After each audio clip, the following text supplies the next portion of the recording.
ज्ञान निधि चैनल पर आप सभी लोगों का स्वागत है।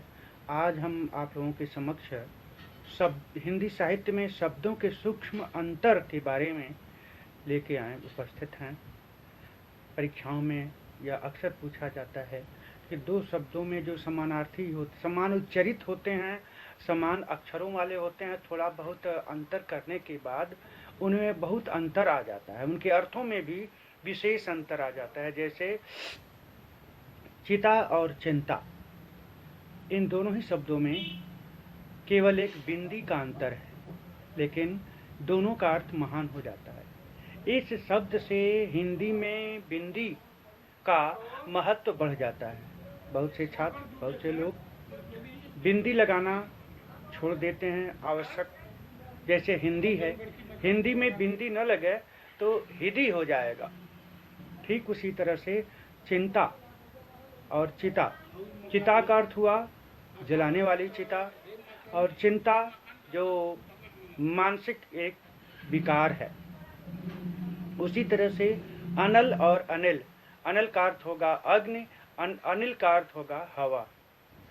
और उपकार और अपकार दोनों ही एक दूसरे के विरोधी शब्द भी हैं। उच्चारण एक जैसा है, इसलिए इनका अंतर भी लगभग समान नहीं है, लेकिन थोड़ा सा अंतर देखने पर इसमें अर्थ में विशेष परिवर्तन हो जाता है। जैसे उपकार माने भलाई और अपकार माने अहित करना, बुरा करना, भलाई के बदले अहित करना, अनभल करना। अपेक्षा और उपेक्षा, इसमें अपेक्षा का अर्थ है आशा और उपेक्षा का अर्थ है अनादर। अभिराम और अविराम, अभिराम माने होता है सुंदर, मन को रमाने वाला, और अविराम माने बिना रुके। जबकि दोनों ही का अक्षर और उच्चारण लगभग समान जैसा है, लेकिन थोड़ा सा परिवर्तन होने के कारण अर्थ में विशेष परिवर्तन हो गया है। उसी तरह से अभिज्ञ और अनभिज्ञ, अभिज्ञ मतलब जानकर, आप स्वतंत्रता आंदोलन की घटना से अभिज्ञ हैं, मतलब विधिवत जानते हैं।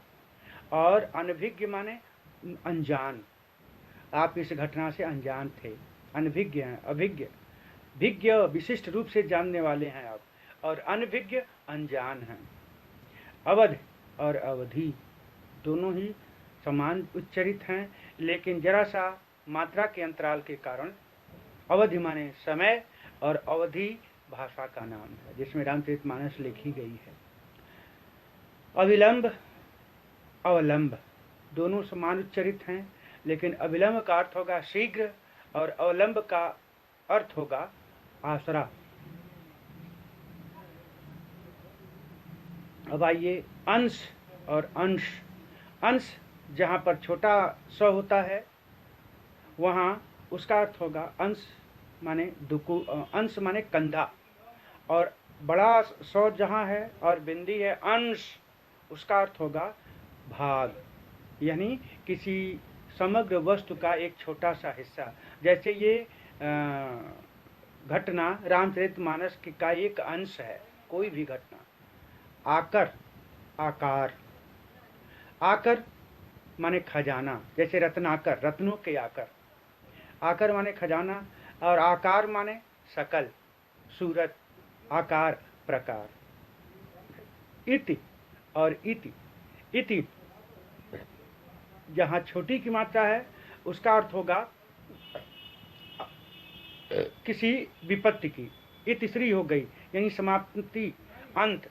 और इति यानी ई पर भी बड़ी की मात्रा और त पर छोटी की मात्रा, इति यानी प्राकृतिक प्रकोप।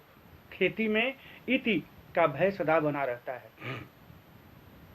दूसरा है कपट और कपाट, कपट माने छल, कपाट माने दीवार। कृपण और कृपाण, कृपण माने कंजूस और कृपाण माने तलवार।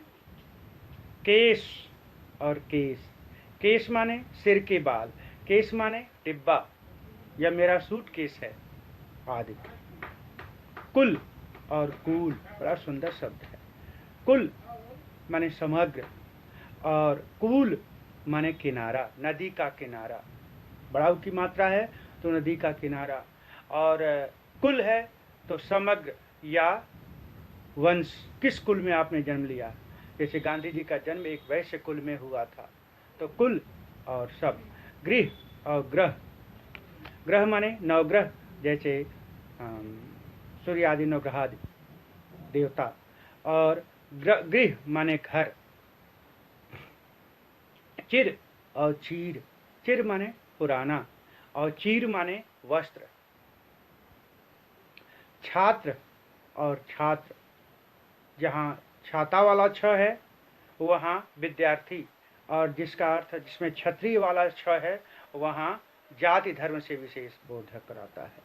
जलद, जलज, जलद माने जल देने वाला, बादल, और जलज माने जल में जन्म लेने वाला, जलज अर्थात कमल।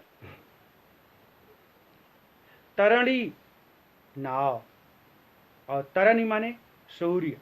तरणी और तरणी दोनों एक नाम है, एक उच्चारित शब्द है, लेकिन मात्रा में अंतर है। तो तरणी माने सूर्य और तरणी माने नाव। वहीं अगर एक और उच्चारित शब्द है तरुणी, तरुणी माने युवती, नायिका। नव युवती को तरुणी भी कहते हैं। तरुण पुरुषवाचक शब्द है, युवक। अब दूसरा शब्द है तरंग और तुरंग। तुरंग तुरंत गमन करने वाला अर्थात घोड़ा, और तरंग लहर। तरंग माने लहर, तुरंग माने घोड़ा। दूसरा समानार्थक शब्द है द्वीप और द्वीप। द्वीप माने हाथी। यद्यपि हाथी की पीठ भी गोलाकार लंबाकार लिए हुए दीप जैसी बनी होती है, लेकिन उसका अर्थ होता है द्वीप माने हाथी। जहाँ ह्रस्व की ई की मात्रा है, द्वीप उसका अर्थ होगा हाथी। और द्वीप यह समुद्र के चारों ओर से घिरा हुआ एक भूखंड जिसे हम द्वीप कहते हैं, जैसे अंडमान निकोबार द्वीप समूह। दिन और दीन, दिन दिवस को कहते हैं, वासर को कहते हैं, और दीन माने गरीब। नग और नाग समान उच्चारित शब्द हैं, नग और नाग। नग माने नगीना, और नग माने पहाड़ भी, और नग अंगूठी के रत्न को भी नग कहते हैं या नगीना कहते हैं। और नाग माने दो अर्थ होगा, सर्प और हाथी।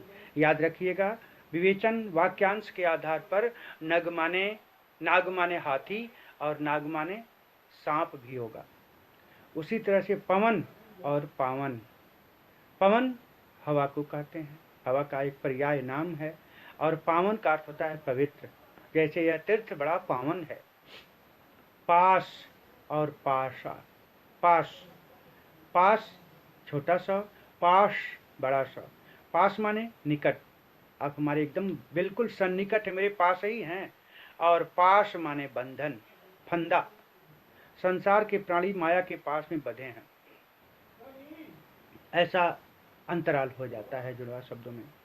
प्रसाद और प्रासाद, प्रसाद माने प्रभु की कृपा, प्रसादी, जो सत्यनारायण के व्रत कथा में जो पूजा पाठ के बाद उपरांत मिलती है भक्षण करने के लिए, उसे प्रसाद कहते हैं। और प्रासाद जरा सी मात्रा लग गई प्र पर, प्रा हो गया, प्रासाद माने महल, याद रखिएगा।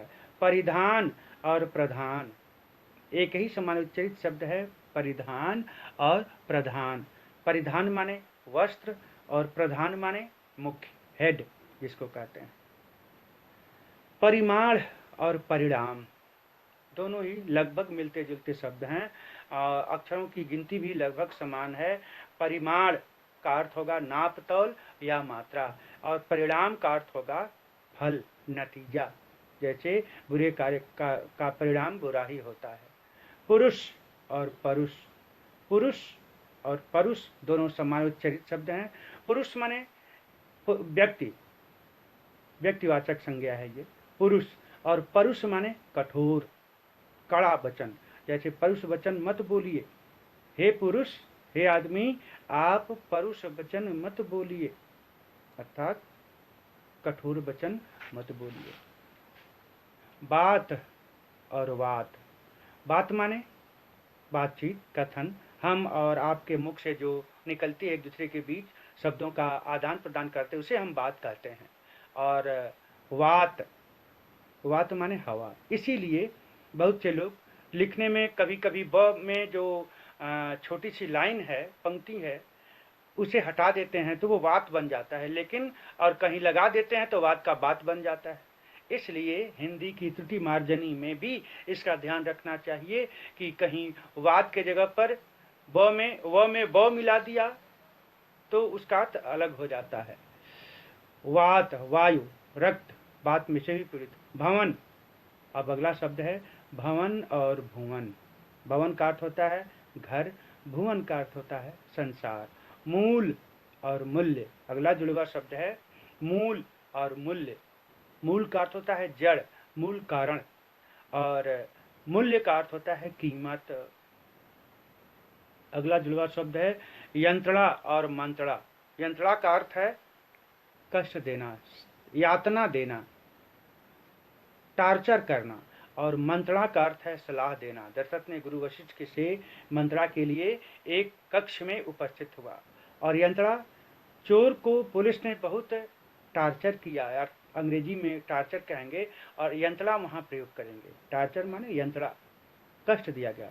वसन और व्यसन, वसन माने वस्त्र होगा, व्यसन माने बुरी आदतों के लिए व्यसन। सर और सर, बड़ा सौ और छोटा सौ, इतना ही अंतर है, समान उच्चारित शब्द हैं। सर माने तीर, जो बड़ा सौ है उसमें सर जो धनुष का बाण होता है, तीर होता है, उसे कहते हैं। और सर माने तालाब भी कहते हैं। सकल और शकल, सकल और शकल केवल छोटा सौ और बड़ा सौ का अंतर है। इसमें दोनों में ये बताया गया है कि दोनों का महान अंतर हो जाएगा। जैसे सकल छोटा सा कौल माने संपूर्ण, और बड़ा सा लग गया तो टुकड़ा हो गया, सकल का एक संपूर्ण भाग हो गया, टुकड़ा। सुत और सूत दोनों समान उच्चारित शब्द हैं। इसमें सुत माने पुत्र और सूत माने धागा हो जाएगा। और स्वजन और स्वजन, बड़ा दूसरा समान उच्चारित शब्द है स्वजन और स्वजन। स्वजन का अर्थ होगा कुत्ता, स्वान, स्वान का भी एक पर्यायवाची शब्द है स्वजन, और छोटा सा है और आधा है। स्वजन माने आत्मीय जन, स्वजन माने अपने, ये हमारे स्वजन हैं, अपने जन हैं, अपने तरफ के हैं। शूर और सूर, दूसरा समान उच्चारित शब्द है शूर और सूर। शूर माने वीर, बड़ा सौ का ऊर है शूर, बड़ा सौ जहां है वहां वीर का अर्थ प्रयोग करेंगे। और सूर का अर्थ होगा सूर्य। इस प्रकार आपने देखा कि जुड़वा अक्षर हैं, जुड़वा शब्द हैं, और उनमें लगभग समान अक्षरों की संख्या भी होती है, उच्चारण भी होता है, लेकिन जरा से अंतराल के कारण उनका अर्थ आपस में विशेष परिवर्तन हो जाता है। वाक्यांश बनाते समय, वाक्य प्रयोग करते समय इन सावधानियों को याद रखना और सावधानी बरतना अति आवश्यक है। इसलिए हे छात्रों, हे परीक्षार्थियों, त्रुटि मार्जन के जो प्रश्न आते हैं उनमें ये जुड़वा शब्द विशेष महत्व रखते हैं। अर्थ का अनर्थ और अनर्थ का अर्थ भी बताते चलते हैं। इसलिए वाक्यांश या वाक्य प्रयोग करते समय इन जुड़वा शब्दों का महत्व समझना चाहिए और आवश्यकता और सार्थकता के आधार पर ही इनको अलग अलग प्रयोग करना चाहिए। इस प्रकार ये एक शब्दांश शब्द समूह तैयार हुआ। हम फिर अगली कड़ी में आपसे मिलते हैं। तब तक के लिए धन्यवाद। उम्मीद है कि आप हमारा उत्साहवर्धन करते रहेंगे। धन्यवाद, करते रहिए। धन्यवाद।